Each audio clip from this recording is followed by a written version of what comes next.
You know, nations all over the earth at some time or other have used smoking. Yeah. For whatever they needed it for. So we still use it here in Australia. Indigenous people still use it here in Australia. We still use it here in Sydney, although it's not exactly the same as what they use here in the Northern Territory. But, you know, like I learned to do smoking. I didn't actually learn. I used to watch the elders. I used to think that the elders just like lighting fire. But then I learned 21 different times Wow. when they would get the smoke going for this certain thing that happened. If crimes were committed, smoke, like the smoke. Used to say that the smoke doesn't lie, the smoke will find anyone that's trespassed, done anything like that.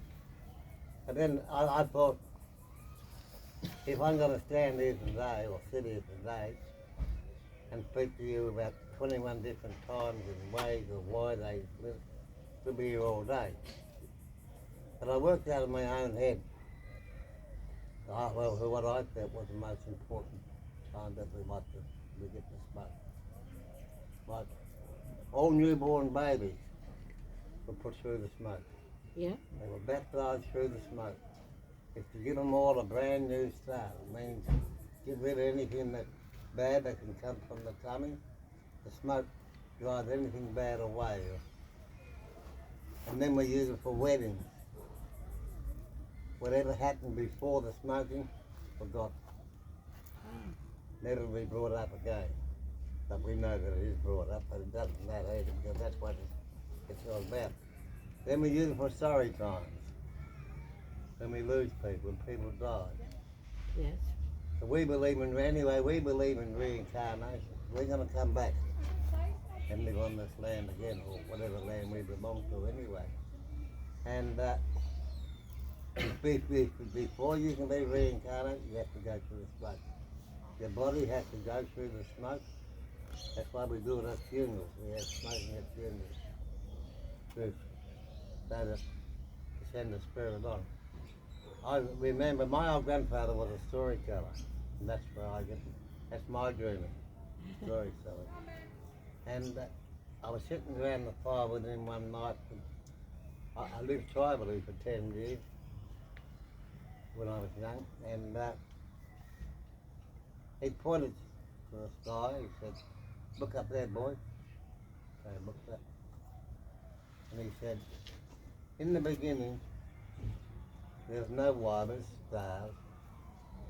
He said, "And the first water was the first Aboriginal man who died. And he was allowed to take his fire sticks up there, his spirit. He lit a fire and he sits around it. So every water up there, or every star up there, is an Aboriginal man sitting around his fire, waiting for his turn to come back to Earth. To be, to live back. Maybe he can come back into a flower or a tree, or even into the land, or could come back into another person's body. And that has been proved over the years that these things do happen. And when we see, I suppose some of you people have seen falling stars. When a star falls, one man's got up and kicked dirt on his fire.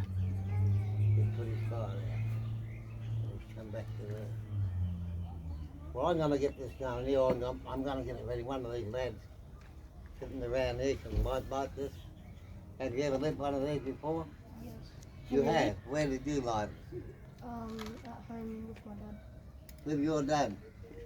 Must be a very good man. Because, well, I'm going to let somebody light this. I'm going to pull it over here so I can reach it. Who wants to light it? Who wants to love it? Come on, you. Come over this way. Yeah, you and that's the light. You know what the lighter is? Now I'm going to pull these leaves back. So they're smoking. See all these leaves?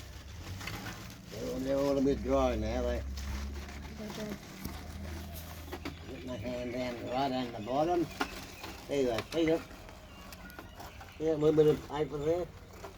In there, have a look. I want you to light it. Okay, you can do it. What do you think? Fair enough. Press them out, that's what you got to do. No, Harder. show me, right? It might be a dummy. Hmm? Do you know how to do this? Look.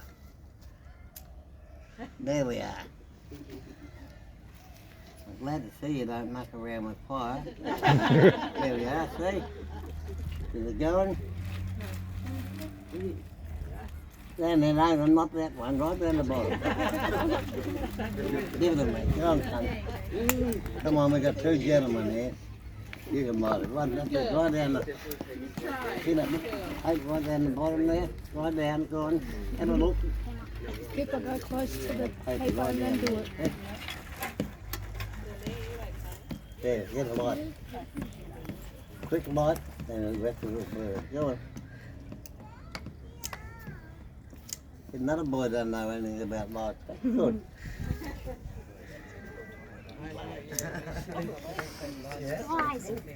You want me to do it? Oh well. Would you like me to do it? Well, that's what I come for anyway. I come to do this. And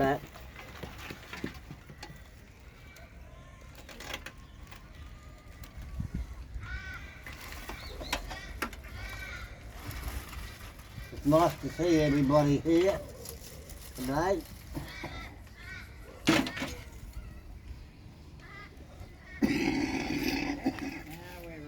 No, it's more.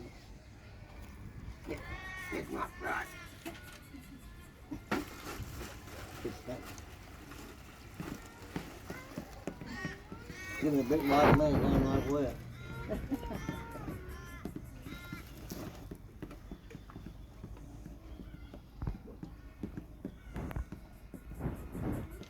What do you reckon? Is that right?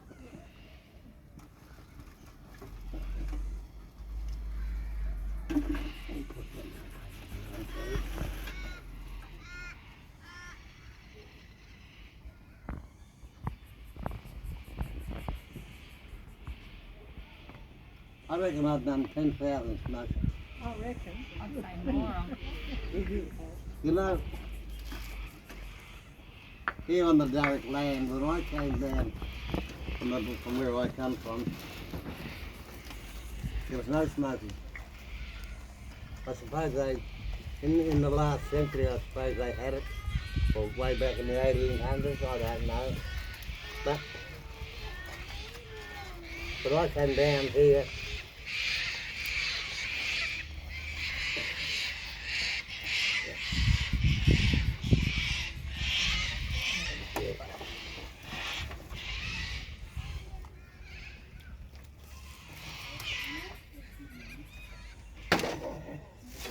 Now we got it.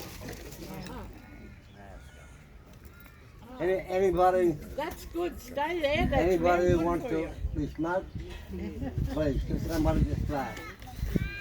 You want to be smoked, I'll go on then. Just stand in, that's the way. Yeah, get all the children flat. Good.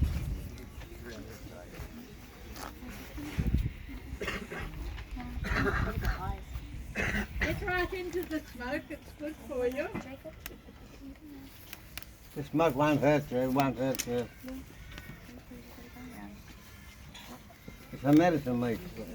The leaf that I use is for medicine leaf. I don't know the botanical name for it, but the Aboriginal name for it is apple leaf.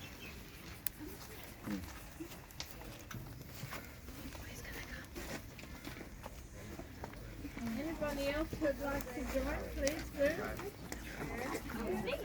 Yes. Any others been mucking up, playing up lately? Come and get smoked. Sorry.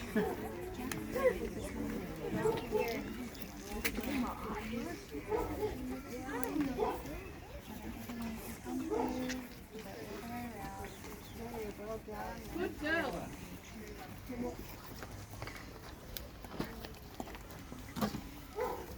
That's what we call good smoke.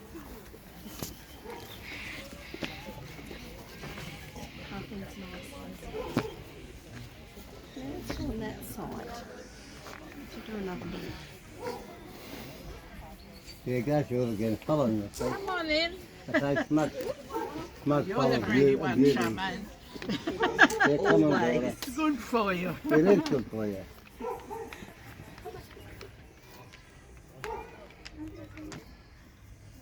Oh, look at that. It's lovely. Ooh. Good enough.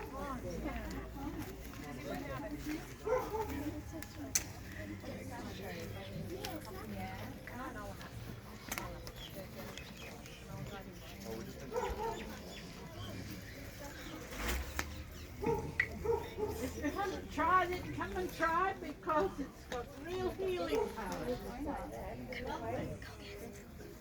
Trying to get my leg fixed.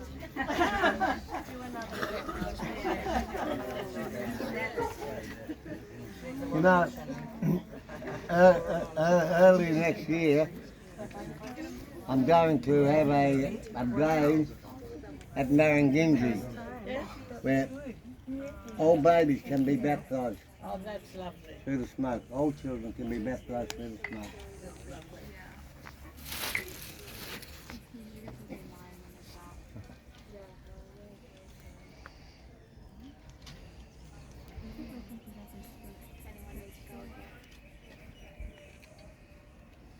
In case you people don't know who I am, I'm Uncle Wes. I'm the elder. I'm the senior elder in Mount Druitt. Yeah. And I've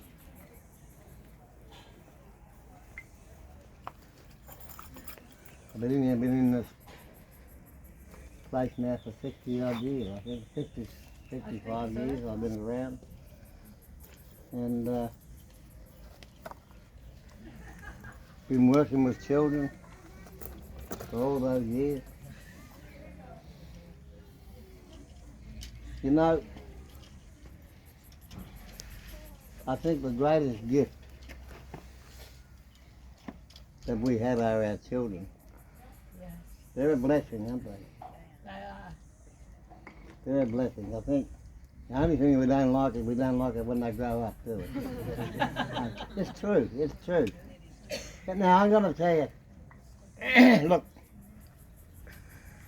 as I said before, look, my grandfather was a storyteller, and my dad was a storyteller. You know, like dreaming. This is my dreaming. I carry my grandfather's dreaming as a storyteller. When I was about 7 or 8 years of age, he told me a story. He didn't mean much. Anyway, I put it out. I never thought about it. A couple of years ago, I was working over here at Walmart School, telling Dreamtime stories. And this little girl said, Uncle Wes, do we have spirits in the bush? And I remember this story after all those years, 90 odd years. I remember this story. And it's a story what they call the Quinnies. And the Quinnies were a little bush first. Well, first of all, they used to live on the moon. And they used to jump onto a moonbeam and slide down to earth every night, looking for the native honey. They loved the native honey. They would gather whatever they could and take it back up there and eat it. But one night, when they came down to earth, one of them got his arm stuck in the tree. And they're not very big, they're only tiny and they're not very strong. Got his arm stuck in the tree, into a honey tree, and he couldn't get it out. And no matter how they tried, they couldn't get it out. All night they were there. Daylight comes, the sun comes up. Aboriginal hunters came out. Anyway, what they done, they came up, they saw these Quinnies in trouble, and they broke the tree and freed his arm. And the Quinnie said, all right, You've helped us. No one else would ever help us, so we're going to come down to earth. We're going to be in, we are a bush spirits. And we have the ability to regenerate the bush after fires, floods, or any mishap. We're going to come down. We're going to look after the bush. By looking after the bush, we are looking after the animals that live there. And from now on, every morning when you walk outside, we give you moisture on the grass. This is for the birds and the animals who cannot reach the rivers. And this is for your wives. I see a lot of ladies sitting around there with a baby. From now on, when you hear or see your babies laughing, talking in their sleep, you will know that we, the Quinnies, have entered their dreams. Yes. And we give them good dreams. A Dreamtime story. You know, everybody wants this now. They want a partnership, they want it. And when I was small and I walked through the bush, my grandfather used to say, if you look hard enough, one day you're going to see a Quinnie. I think I looked under every bush and every tree. I'm still looking. But one day I'm going to see him. I'll be there. When he pokes his head out, I'm going to be there to see him. I don't know whether you know, but I'm the Dreamtime storyteller. There's no, I don't think there's any schools in this area that I haven't been to. And we've been telling stories out as far as Dubbo. Isn't it marvellous? Stories that we've had for 60,000 years. And nobody remembers them. Back in the 1920s, well, I was born 1922. That makes me 100 years old. And there's a law passed here by the government that said Aboriginal children are not allowed to be told stories. Yes. You take the stories, you take the culture. All culture begins with stories. You take the stories, you take the culture. In other words, the government didn't want us here. They've done a lot to keep us out of, or bury us, one of the two. And I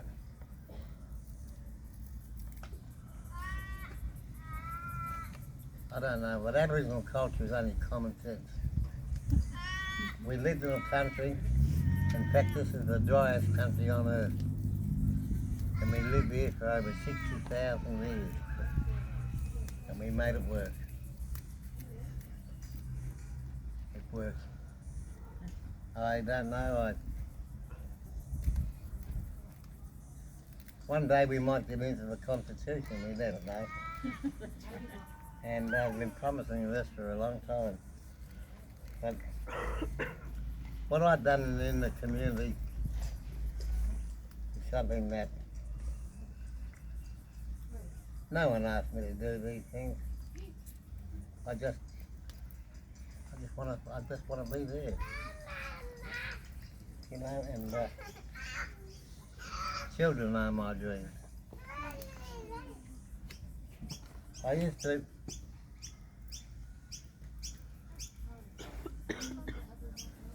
you know what I used to get up in the morning about 4 o'clock, put a big stew on. So all the young Aboriginal boys, children going to school, they always dropped in for their breakfast going to school. I used to go and buy 6 loaves of bread and they could have their dinner cup. And I've done this for many, many years. And only last fortnight, 2 men came back. I didn't know them. He said, you remember me, Uncle Wes? No. I come back to say thank you. Isn't it a great pleasure? Yeah. I come back and say thank you for the breakfast and the dinners that I used to have when I was down to school. Because if I hadn't have had these, I wouldn't have went to school. Afternoon, I used to, spaghetti bolognese was my favourite too. I used to cook that up, and the kids, because they'd have their little feet to get them home, you know, they used to come. But I've done all this, I've done a lot of things. Those things I've worked for, I suppose. It's I don't know why I done these things, just that I wanted to be there. I believe that sometime in everybody's life, you people here too, you've got to hold your hand out for help. Yeah. You need a little bit of help from somebody. Maybe it's from your parents or from somebody else, or a friend down the road, but at least they're asking for help. And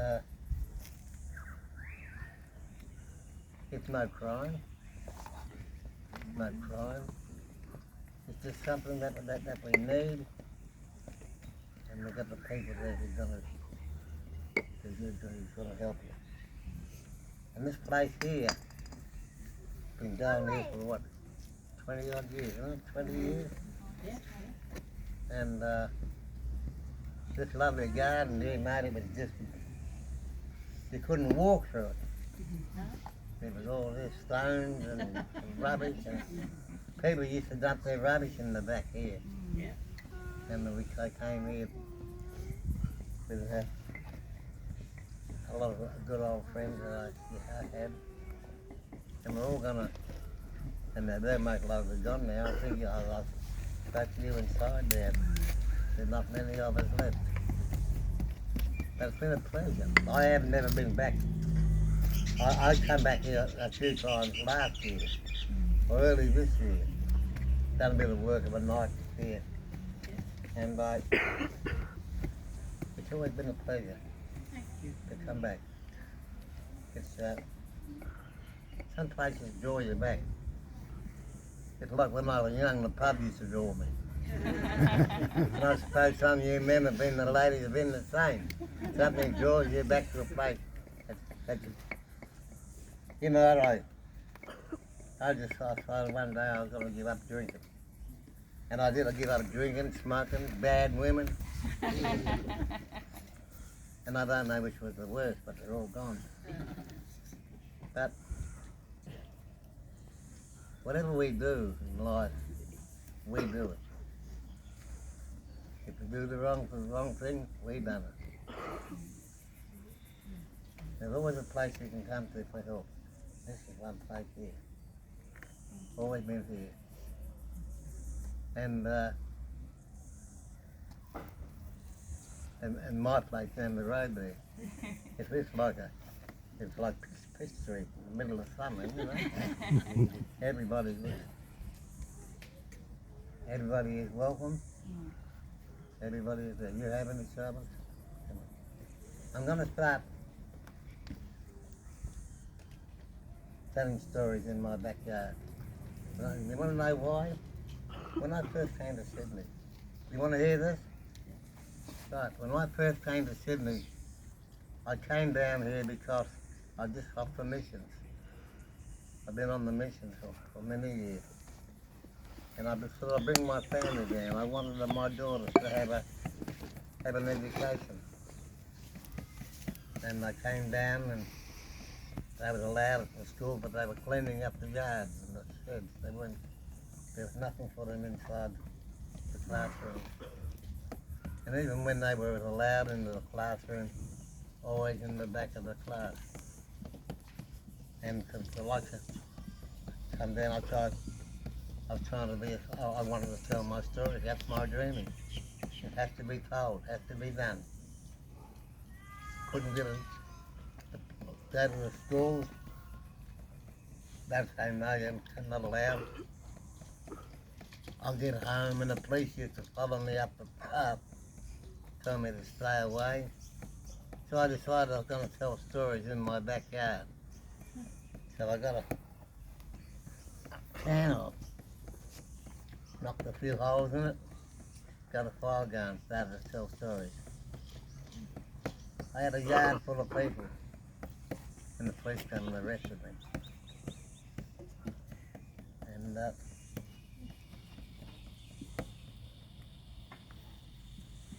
I didn't mind arresting me, but they took my fire bucket too. And after a few days, they let me go, let me home, and they wouldn't let me take my fire bucket. I reckon I was going to wait for the winter for themselves, use it up there. But and then many years later, I was the first Aboriginal allowed in the school to tell stories. Did you know that? I was the first one allowed. And what they said was, we're going to allow you into the school to tell stories, but, a three-letter word, but. Yes. Said, you're not allowed to talk about the First Fleet. You're not allowed to talk about the stolen generation. You're not allowed to talk about stolen land. Not allowed to talk about massacres. Not allowed to talk about it. And you're not allowed to take artifacts into the room with you. And I went outside. I had a friend waiting outside. And he said, how'd it go? I said, I'm not going to do it. He said, you've got to do it. There's thousands of kids out there waiting for you. All these Aboriginal kids, there's got to be stories that got to be told. So I went back inside. I said, all right, I'll do this. And I told Dreamtime stories for 16 years. And pretty hard. And I've been met at the gate of a school by one of the principals and says, we don't want you here. But you're here because the education department says that we have to have you. And the abuse we took from everybody, children, parents, teachers, but it doesn't happen now. So all those years of work now, it's a pleasure when you think back. And I know we're here on Direct land. I'm not Direct. I'm a Biggenbull man. I come from southern Queensland, out the southwest there. And I live on this, and I think anyone who lives on the land of the Direct should be able to say this is my land. You don't have to be Aboriginal, you don't have to be anything at all. You live here, this is my land. I remember when war broke out in 1939, I was 17 years old. I went down to join, my father went down and my two brothers went down, George. I went down. And then Mum went down and had me stopped. I was underage, you had to be 18, at least 18. And she had me stopped. And when my father came back from the war, he said, he's Aboriginal man, Indigenous.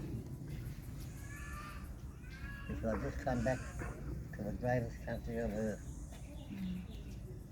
You live on this here country, and if you ever go to war again, you go. Because this is yours and it's worth fighting for. But, he said, if you're going to have a war, have it over there. Don't let them come here. Don't let them come here, he said. We would never hold them. Anyway, I went away to Korea when it came on. My two brothers were prisoners of war under the Japanese. One of them died there, And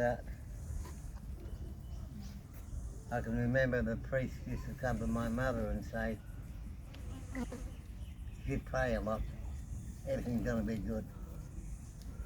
And when she got word that my brother Leslie died in Christmas camp, never went to church again. And but that's life. That's life. And my mum's father was killed in the First World War too. First World War. And I knew he'd been killed. I knew he'd died. I didn't know how or why, you know. Anyway, I knew why, anyway, but so I wrote this. I got this lady to write a letter to Canberra for me, to the War Memorial, and I got back this big, what's the name? Pictures of him, pictures of his family at that time, my mum, and there were some letters there from a man who had seen him die. He'd been killed by a stray bomb in the rest area behind the lines. Bomb landed and killed 7 of them at one time. Talk about the man who said, I saw him get killed. He didn't suffer. And then one letter I got said, I knew him well. He was my mate. He said, we joined together. And we fought for 3 years together. He said he was the best man I ever knew. And he was a tall, slim, dark man. Did you know Aboriginal people were not allowed to be called Aboriginal? Did you know that? Yeah. To go away to the First World War, dark. The word Aboriginal wasn't allowed to be used. Because we weren't supposed to go, see? But anyway, I've got that at home, and I think about it now and again. I have a look at it. Think, We'd love for you to come share that with us. Yeah. You would love for you to come share that with our young people in the next oh year yeah. or so, Uncle. Because they've enjoyed being here with you and listening to your stories. Well, I'm here to stay. You here to stay too? Hey, I'm not going home. Well, you know, I'll tell you. When I had that fire back, I came back many years later. A lady by the name of Alicia Talbot. I don't know whether you know her. She used to run Urban Theatre. And I used to work for her Urban Theatre. I was one of the critics. Pretty bad too, I was. And she said to me one day, whenever you go into schools or anywhere to tell stories, you ring me up. I'll come and pick you up. I'll take you there and bring you back. All I want from you is that I can allow to put in a recorder on the seat between us, and you can just ramble on about this, that's the life, what you've done. And I got that part there, the stories, that I've been arrested in the yard. And she came back a couple of days after, she said, how would you like to work at Sydney Festival? I said no. And I worked for them once before and they put me out in the golfing. I never seen anyone for 3 days. She said, no, this is, I'm gonna, I can get you into that, so I've done it. And you know how much they were charging for come for listening to what you were getting for nothing today? $50 each. $50 for, and they couldn't get any more in there. Then I got invited, I got a message from Melbourne inviting me down there for their festival. And then I went through Victoria. Then I went and done Brisbane. And I came back here and done it once or twice and done a thing called Fireback store. You had a computer at home? Yeah. It's in there. I wanted to say thank you, Uncle. Sorry to be interrupted. This is how I say thank you in my culture, through the clapping of the hands. So thank you for sharing your stories with us. We're going to ask the young people to go and sit under the gazebos, and then we're going to ask you to read us one of your poems once we're sitting under the shade. Did you know that I had a book of poems out? Yeah. Yeah. I have a I wrote it back. I wrote these poems back in 1980s. About halfway through the 90s. And just recently, February, started it. Way back then, Father Paul sent them away to be published, and they sent them back. They sent the word back, sent them back with a message that said, "Bring in these to offer people." Wow. Yeah. And they were in the second edition. Well, we can't get any copies now. Well, it's plenty there, but if you do get some, just get the second copy. Yes, The second copy. yes. The first one they mucked up on me. We distributed I'll tell you many the old ones. copies. I'm not prepared that the first one they left verses out and they changed lines that they wanted and words and that, and I got upset because they're much mine. Somebody else wrote something into that, it's their book. It's theirs. And anyway, if you do you like poetry? We're waiting for the next edition now. Because we distributed, we gave the copies out to families, but now we don't have any more. So when we get them, you've got some? Yeah. When we have more, we'll distribute them, because contrary to the idea that there wasn't anything in the poems,